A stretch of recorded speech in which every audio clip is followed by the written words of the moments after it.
Hello बच्चों, royal परिवार की ओर से मैं आप सभी का यहाँ पे स्वागत करता हूँ आज के इस सेशन में। मैं हूँ रोशन यादव, आपका mathematics teacher. Hello students, I Shafali Dhakar, Faculty of Mathematics, having experience of 11 years, welcomes you all. I'm Ravindra Gujjar, RG sir in front of you, having experience of 15 years and Faculty of Physics, welcomes you all.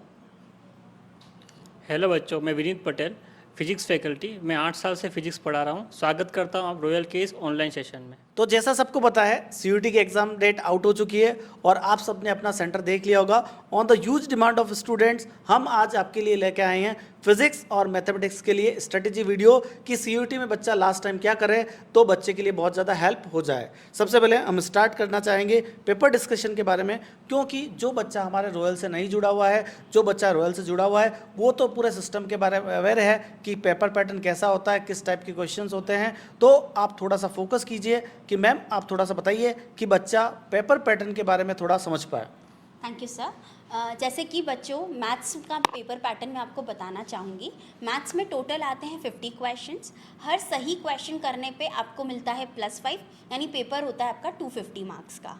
ठीक है students, और अगर आपका कोई question answer गलत हो गया है तो आपके हो जाते हैं -1। और अब मैं बात करूँ क्वेश्चन पैटर्न की, तो यहाँ पे आपको मिलेंगे मल्टीपल चॉइस क्वेश्चन, जिसमें कुछ मैच द फॉलोइंग भी होते हैं और कुछ मल्टीपल स्टेटमेंट क्वेश्चंस भी होते हैं। ठीक है स्टूडेंट्स, तो ये पैटर्न रहता है मैथ्स का। विनीत सर, क्या आप थोड़ा फिजिक्स के बारे में ब्रीफली बताएंगे? बच्चों, जैसा शेफाली मैम ने बताया कि 50 क्वेश्चन मैथ्स में आते हैं, ठीक उसी प्रकार आपके 50 क्वेश्चन फिजिक्स में भी आते हैं, जिसमें राइट आंसर पे आपको 5 मार्क्स और रॉन्ग आंसर पे आपको -1 मार्क मिलता है। ठीक है सर। एक और चीज़ मैं ऐड करना चाहूँगी कि क्योंकि इस बार सीयूटी है ऑनलाइन मोड पे, तो जैसा कि लास्ट ईयर था ऑफलाइन मोड, तो हमें सिर्फ फिजिक्स और मैथ्स में मैच द फॉलोइंग और मल्टीपल स्टेटमेंट क्वेश्चंस मिले थे। पर जब सीयूटी ऑनलाइन मोड पे था तब मैथ्स और फिजिक्स में पैराग्राफ क्वेश्चंस भी आए थे, और इस बार फिर से ऑनलाइन मोड पे है। तो बच्चों बी प्रिपेयर कि आप ये नहीं माइंडसेट करके रखें कि सिर्फ मैच द फॉलोइंग और मल्टीपल स्टेटमेंट आएगा, पैसेज भी आ सकता है। तो आप उस अकॉर्डिंग प्रिपेयर रहें अपने एग्जाम के लिए। Thank you. बिल्कुल सही कहा मैम ने। तो आपको बच्चों हर टाइप के क्वेश्चन के लिए तैयार रहना है, क्योंकि पिछली बार जो हुआ था वो ऑफलाइन पेपर था, इस बार पेपर ऑनलाइन मोड पे है। तो जो 2023 2022 में जिस टाइप का पेपर पैटर्न आया था उसमें सारे टाइप के क्वेश्चन आए थे, तो इस बार भी आपको हर टाइप के क्वेश्चन के लिए तैयार रहना है। और उसके बाद हम सेकंड पॉइंट डिस्कस करना चाहेंगे, वो है आपका सिलेबस। तो क्या सिलेबस रहता है मैथमेटिक्स का, रोशन सर आप थोड़ा डिस्कस कीजिए। ये अच्छा टॉपिक आप पूछ रहे हो सर सिलेबस को लेके। अगर मैं मैथमेटिक्स के सिलेबस की बात करूँ सीयूटी को लेके, तो सीयूटी जो है वो क्लास 12th मैथमेटिक्स की जो बुक है जो न्यू एडिशन में है उसको फॉलो करता है। और जब बात यहाँ पे सिलेबस की आई गई है तो मैं यहाँ पे जेईटी के सिलेबस को भी एक बार डिस्कस करना चाहूँगा कि जो जेईटी है वो क्लास 11th और क्लास 12th मैथमेटिक्स की सर पुरानी वाली जो एडिशन है उसको फॉलो करता है। यहाँ पे रोशन सर ने सिलेबस के बारे में, मैथ्स के बारे में बताया, तो यहाँ पे मैं भी थोड़ा सा फिजिक्स के सिलेबस के बारे में बताना चाहूँगा कि जो सीयूटी क्लास 12th का जो सिलेबस होता है, स्पेशली मैं बोलूँ कि जो सीबीएसई क्लास 12th फिजिक्स के लिए सिलेबस फॉलो करता है, वही सिलेबस सीयूटी ने दिया हुआ है। जो टॉपिक पहले डिलीट हो चुके थे नई वाली एनसीईआरटी से, वो टॉपिक सीयूटी के सिलेबस से भी डिलीट हो चुके हैं। तो वहाँ पे सिलेबस वही रहता है जो सीबीएसई का क्लास 12th का सिलेबस है।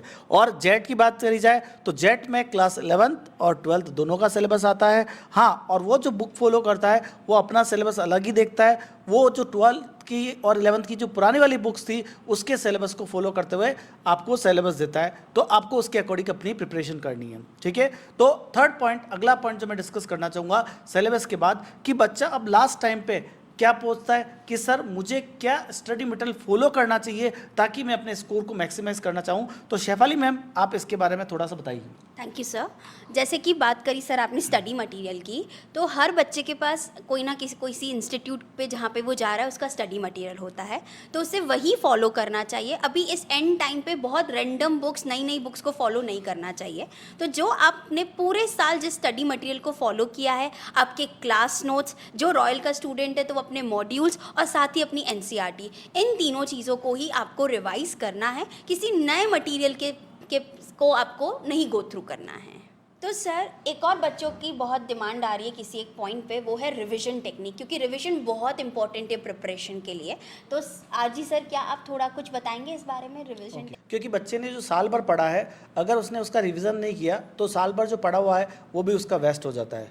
अच्छा, अब बच्चा क्या करता है, रिवीजन में बहुत ज़्यादा ब्लंडर करता है। शायद मैंने भी किया होगा सर, आपने, और जब अपने टाइम में पढ़ाई करते थे तो आपने भी हो सकता है रिवीजन में ब्लंडर किया है। बच्चा क्या करता है, रिवीजन करते समय केवल क्या करता है, थ्योरी पे फोकस करता है, वो बार बार क्या करता है, थ्योरी पढ़ता है। और हम जब यह बताना चाहेंगे कि बच्चे को जब थ्योरी पढ़ने के बजाय तो जितना भी वो पढ़ रहा है उसमें सिर्फ हाफ एन आवर की अगर थ्योरी पढ़े और ज़्यादा से ज़्यादा टाइम उसको न्यूमेरिकल प्रैक्टिस पे देनी चाहिए, क्योंकि न्यूमेरिकल प्रैक्टिस से उसकी क्या होगा, रिवीजन कंप्लीट होगा। जैसे मैं बात करता हूँ, physics is all about concept and concept will be only build by numericals. तो जितने ज़्यादा वो न्यूमेरिकल्स करेगा उतने ज़्यादा उसके कंसेप्ट बनेंगे और उसका रिवीजन उतना ही अच्छा होगा। अब बच्चों आपको मैं ये भी बताना चाहूँगा, क्योंकि बार बार क्लासेस में भी यही डिस्कस करता हूँ मैं कि रिवीजन आर टू टाइप्स। एक होता है करंट रिवीजन, जो बच्चा अभी पढ़ रहा है, जैसे आज उसने डिसाइड किया कि मुझे ये टॉपिक पढ़ना है, मैथ्स का टॉपिक पढ़ना है, फिजिक्स का टॉपिक पढ़ना है, तो उसको पता रहता है कि आज मुझे क्या पढ़ना है, तो वो जो रिवीजन करेगा वो तो उसका कहलाएगा करंट रिवीजन। और पिछले 7 दिनों में उसने क्या पढ़ा था वो उसका क्या कहलाता है,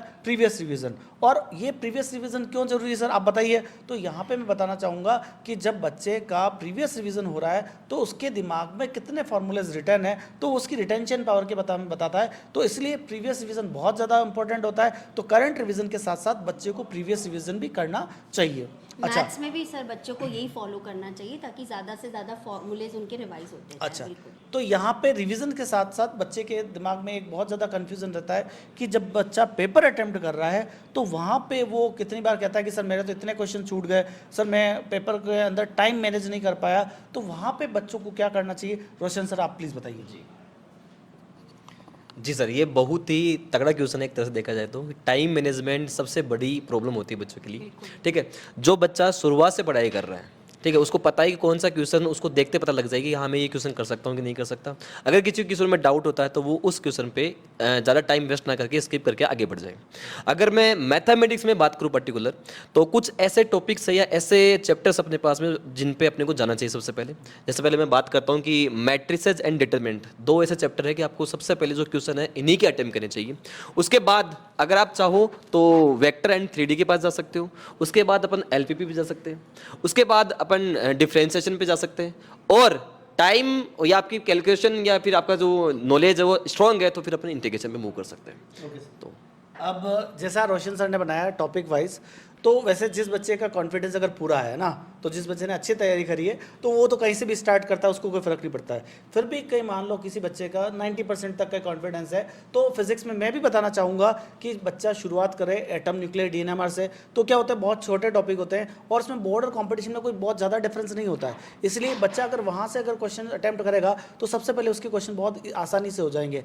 उसके बाद जो बच्चा होता है, जो लेंथी टाइप के क्वेश्चन आते हैं, जो इलेक्ट्रोस्टैटिक होता है, रे ऑप्टिक्स होता है, उससे काफ़ी क्वेश्चन आते हैं। तो वो क्वेश्चन अगर बच्चा बाद में अटेम्प्ट करेगा तो थोड़ा सा उसके लिए थोड़ा सही भी रहेगा। और एक सबसे इंपॉर्टेंट चीज़ सर, इस एग्जाम में कौन सा क्वेश्चन करना है, इससे ज़्यादा इंपॉर्टेंट ये है कि कौन सा क्वेश्चन अपने को स्किप करके आगे बढ़ना है। कि सर वही बच्चा जीत पाता है जिसको पता है कि मुझे क्या छोड़ना है, क्या करना वो इंपॉर्टेंट नहीं है, क्या छोड़ना वो ये सीख गया तो वो एग्जाम बहुत इजीली क्लियर कर पाएगा। ताकि सर ऐसा ना हो कि एक ही टाइम पे एक ही क्वेश्चन पे उनका ज़्यादा से ज़्यादा टाइम वेस्ट हो जाए। तो वही टाइम मैनेजमेंट का बिल्कुल प्रॉपर मेथड रहेगा। मैम बहुत सारे बच्चों की क्वेरीज आ रही है कि इस टाइम हम किस प्रकार मॉक टेस्ट दें, क्या ये मॉक टेस्ट देना हमारे लिए फ़ायदेमंद होगा, तो प्लीज़ मैम बच्चों के उस बारे में गाइड जी कीजिए। सर, बिल्कुल। बहुत अच्छा पॉइंट है सर, ये मॉक टेस्ट काफ़ी इम्पोर्टेंस है इसकी, क्योंकि इसी से आपको पता चलता है कि आपकी क्या प्रिपरेशन है। यहीं से एनालिसिस होगा सारा कि क्या लेवल की आपकी प्रिपरेशन है, कितना आप कर पा रहे हो, कितना आप नहीं कर पा रहे। ठीक है, तो जो बच्चे ने पूरे साल भर अच्छे से प्रिपरेशन करी है, सब करी है, उनको डेली एक मॉक टेस्ट तो देना ही चाहिए। साथ ही मॉक टेस्ट की एक और इम्पोर्टेंस ये है कि यहाँ से आप अपनी गलतियाँ सीखते हैं। ठीक है, अपनी नेगेटिव पॉइंट सीखते हैं ताकि वो आप फिर से अपने मेन एग्ज़ाम के दिन रिपीट ना करें। और जो क्वेश्चन आपसे नहीं हुए उसको आप वापस ट्राई करते हैं और शायद वैसा ही क्वेश्चन अगर आपके टेस्ट में आ जाए, तो इसकी काफ़ी इंपॉर्टेंस है। तो बच्चे को डेली एक मॉक टेस्ट तो देना ही चाहिए। मॉक टेस्ट के बीच में कुछ ऐड करना चाहूँगा कि रॉयल इंस्टीट्यूट उदयपुर जो है बेटा, वो आपके लिए टेस्ट सीरीज स्टार्ट कर रहा है 9 मई से लेके 1 जून तक, जिसमें आपको PCM, PCB और ABC के सारे टेस्ट जो है वो अवेलेबल होंगे। और इसकी जो कॉस्ट है वो 100 रुपीज़ है और इसका जो लिंक है आपको डिस्क्रिप्शन में मिल जाएगा बेटा। तो मैं ज़्यादा से ज़्यादा बच्चों से कहना चाहूँगा बेटा कि जो वास्तव में मॉक टेस्ट देना चाहते हैं कि ये मॉक टेस्ट दीजिए, यही आपकी तैयारी को बूस्टअप करेंगे बेटा।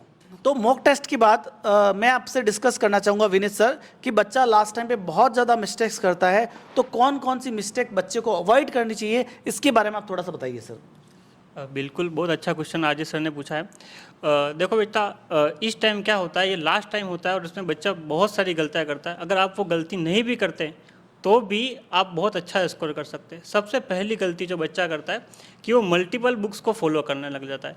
इस टाइम आपको मल्टीपल बुक्स फॉलो नहीं करके एक ही बुक का मल्टीपल टाइम्स रिवीजन करना चाहिए आपको। दूसरी बात आपको सिर्फ एनसीईआरटी बुक फॉलो करनी चाहिए। दूसरी कोई भी रेफरेंस बुक जो आपका फ्रेंड आपको सजेस्ट कर रहा है या किसी दूसरे ने सजेस्ट कर ली, वो आप लास्ट टाइम पढ़ने बैठ गए, उससे आप कुछ भी गेन नहीं कर पाएंगे। और आपको क्या करना चाहिए, आपका कोई दोस्त है जो आपको ग्रुप स्टडी के लिए बुला रहा है कि चल ग्रुप स्टडी करते, पूरी रात पढ़ेंगे, इस चीज़ को अवॉइड करो। ये टाइम सेल्फ स्टडी का है, आपको कितना आता है, आपको कितना नहीं आता है। जैसा कि शेफाली मैम ने बोला कि आपको दिन का एक मॉक टेस्ट देना है, तो जैसे आपने वो मॉक टेस्ट दिया उसके बाद उसको एनालिसिस करो कि आपको क्या आ रहा है, क्या नहीं आ रहा है, किसके लिए आपको रिवीजन की ज़रूरत है और कौन सा ऐसा क्वेश्चन है जो आपको देखते ही एग्जाम में छोड़ देना है, वो आप अटेम्प्ट नहीं कर पाओगे, तो उसके लिए फालतू लास्ट टाइम में टाइम वेस्ट करने से कोई मतलब नहीं है। ओके शेफाली मैम, आप थोड़ा सा मुझे बताइए कि बच्चा यहाँ पे मॉक टेस्ट के बाद ये भी बच्चे के मन में डाउट रहता है कि क्या मैम मुझे PYQ करने चाहिए अभी या नहीं, कि मैंने पहले कर लिए काफ़ी है। बच्चे के लिए PYQ की क्या इंपॉर्टेंस है लास्ट टाइम में, आप थोड़ा सा इस पर फोकस कीजिए। सर बच्चे को ज़रूर PYQs करने चाहिए। PYQs की बहुत इंपॉर्टेंस है क्योंकि PYQ से तो हमें CUT के क्वेश्चन पेपर का लेवल पता चलेगा कि जो हमने प्रिपरेशन करी है उससे हमें वो क्वेश्चंस हो रहे हैं सॉल्व या नहीं हो रहे हैं, राइट। तो बच्चों को PYQs तो ज़रूर करने चाहिए, इनकी बहुत इंपॉर्टेंस है। ओके, तो PYQ का बहुत अच्छा डिस्कशन हुआ। तो अब मैं बताना चाहूँगा, अगर CUT की बात करी जाए तो हमारा इंस्टीट्यूट रॉयल जो है इंडिया का नंबर 1 इंस्टीट्यूट है जो CUT का रिजल्ट देता है। तो रोशन सर आप बताइए, क्या इसके लिए हमारा रॉयल कुछ स्पेशल कर रहा है बच्चों के लिए? जी बिल्कुल सर, रॉयल इंस्टीट्यूट 9 मई से सुबह 9 बजे से लेके रात को 10 बजे तक मैराथन क्लासेज स्टार्ट कर रहा है, जिसमें हर स्ट्रीम के सब्जेक्ट की जो क्लासेज है वो अवेलेबल होगी और इसमें बेस्ट आपको क्वेश्चंस देखने को मिलेंगे। आपकी जो प्रिपरेशन है वो एक बूस्ट लेवल तक हाई हो जाएगी। तो मैं यही चाहूँगा कि आप ज़्यादा से ज़्यादा इस बात को शेयर करें कि रॉयल इंस्टीट्यूट जो है वो 9 बजे से लेकर रात को 10 बजे तक मैराथन क्लासेज लगाने वाला है यूट्यूब पे, ठीक है, 9 बजे से लेके रात को 10 बजे तक, 9 तारीख से लेके। थैंक यू सर, बहुत अच्छी बात बोली। तो बच्चों आप तैयार हो जाइए मैराथन क्लासेस के लिए, क्योंकि हमारे रॉयल की जितनी भी एक्सपीरियंस फैकल्टी है आपके सामने आने वाली है मैराथन क्लासेस में, जो आपको बताएगी वो क्वेश्चंस जो कहीं ना कहीं आपको अपने पेपर में दिखने वाले हैं या उस कंसेप्ट पे बेस्ड क्वेश्चन आपको दिखेंगे। इसलिए सारे से सारे बच्चे, ज़्यादा से ज़्यादा बच्चे आप मैराथन क्लासेस जुड़ेंगे तो आपको बहुत ज़्यादा फायदा रहेगा। तो होपफुली आपके लिए सेशन बहुत अच्छा रहेगा। तो कंक्लूड करने से पहले सर मैं आपको थोड़ा सा एक क्वेश्चन के बारे में और पूछना चाहूँगा कि जो बच्चा अच्छा पढ़ने वाला है, उसने तो साल भर तैयारी करी है, तो उसके लिए तो यूँ लगता है कि यार मैं सारे टॉपिक पढ़ लूँ रहता है, पर फिर भी सर कुछ ऐसे टॉपिक्स जो बच्चा जिसने पूरी 100% प्रिपरेशन नहीं है पर वो लास्ट टाइम नहीं सर कुछ इंपॉर्टेंट बता दो, कुछ इंपॉर्टेंट बता दो, तो उन बच्चों के लिए आप क्या इंपॉर्टेंट बताओगे मैथ्स में कि वो भी कुछ कर पाए? बिल्कुल सर, ये भी इम्पोर्टेंट पॉइंट था एक कि सर कुछ बच्चे जो है वो अपनी कंटिन्यूस से पढ़ाई कर रहे हैं और उनको कोई डाउट नहीं है कि सर वो उनको लग रहा है कि हम कर लेंगे, लेकिन कुछ बच्चे ऐसे भी है जिनकी प्रिपरेशन नहीं हो पाई। अब रीजन चाहे कुछ भी रहा होगा वहाँ पे, तो मैथमेटिक्स में कुछ चैप्टर्स बोल दे या टॉपिक्स बोल दे, कुछ ऐसे बेटा जो उनको अपने को देख लेना चाहिए। सबसे पहले जैसे मैं बात कर चुका हूँ ऑलरेडी, सबसे पहला जो चैप्टर आता है वो आता है बेटा मैट्रिसेस एंड डिटर्मिनेंट, जो कि एक बहुत ही इजी चैप्टर है, उसको आपको एक बार लगा लेना है बेटा एक बार। उसके बाद वेक्टर एंड 3D और LPP, मैं सही बोल रहा हूँ मैं? बिल्कुल। तो ये जो 3 चैप्टर है, 3 टॉपिक है बेटा, वो भी सबसे इजी चैप्टर्स में काउंट होते हैं। उसके बाद अगर बच्चा चाहे तो वो डिफरेंशिएशन को लगा सकता है। आप सर प्रोबेबिलिटी भी काफ़ी स्कोरिंग बिल्कुल, रहता बिल्कुल। है, इजी क्वेश्चंस आते हैं और काफ़ी वेटेज है प्रोबेबिलिटी का, तो प्रोबेबिलिटी ज़रूर देखें। डिफरेंशिएशन जैसा कि सर ने बोला, और उसके बाद आप AOD को, और फिर अगर आपकी प्रिपरेशन बहुत अच्छी, एरिया भी एक ऐसा चैप्टर है सर जो जिसको इंटीग्रेशन के फॉर्मूलेज लग रहे हैं थोड़े बहुत उसमें, और उससे काफ़ी अच्छा स्कोरिंग है, ठीक है। ओके, जैसा रोशन सर और शेफाली मैम ने बताया कि मैथ्स के कौन कौन से इंपॉर्टेंट टॉपिक्स है जो बच्चा लास्ट टाइम पे कर सकता है, जिसको बच्चा कहता है ना सर कुछ इंपॉर्टेंट बता दो, वो इंपॉर्टेंट है। वैसे ही अगर फिजिक्स में बात करूं तो जिससे सबसे ज़्यादा क्वेश्चंस आते हैं वो अपना इलेक्ट्रोस्टैटिक वाला पार्ट रहता है और रे ऑप्टिक्स वाला पार्ट रहता है। ओवरऑल यूँ देखा जाए तो 50 में से अराउंड 20 क्वेश्चन तो इन्हीं सेक्शन से रह जाता है। तो बच्चे को इलेक्ट्रोस्टैटिक और रे ऑप्टिक्स ये सेक्शन तो ऐसा है जो छोड़ना ही नहीं है। और अब मैं बात करूँ सर इजी और टफ टॉपिक में से, तो मैंने जैसा पहले बताया कि जो बच्चा है एटम, न्यूक्लियर, डीएनएमआर ये वाले चैप्टर्स पहले करते हैं। कुछ थ्योरेटिकल टॉपिक होता है, जैसे सेमीकंडक्टर वाला टॉपिक विनीत सर जो रहता है वो अपना कहता है थ्योरेटिकल रहता है और लगभग उससे 4 क्वेश्चन बनते हैं। तो सेमीकंडक्टर वाला थ्योरेटिकल टॉपिक है वो कर ले। अच्छा, अब इसमें क्या होता है, मैग्नेटिज्म मैटर हो गया, EM वेव्स हो गया, ये क्या होता है कि मुश्किल से आधे घंटे के टॉपिक होते हैं और इनमें से 1-1, 2-2 क्वेश्चन बनते हैं। तो कुछ इस तरीके से बच्चा अगर फिजिक्स में तैयारी करेगा तो भी उसके लिए वो जो इंपॉर्टेंट चीज़ जो बच्चा हमसे पूछना चाह रहा है ना, लास्ट में दौड़ दौड़ के आता है कि क्या हमको इंपॉर्टेंट करनी चाहिए, तो वो ये इंपॉर्टेंट हमारे फिजिक्स और मैथ्स के लिए है। तो आपके लिए ये सेशन बहुत अच्छा रहा होगा। तो होपफुली ये सेशन आपको अटेंड करके मज़ा आया। तो हम आपको एग्जाम के लिए बोलना चाहेंगे best all of the the best. Best.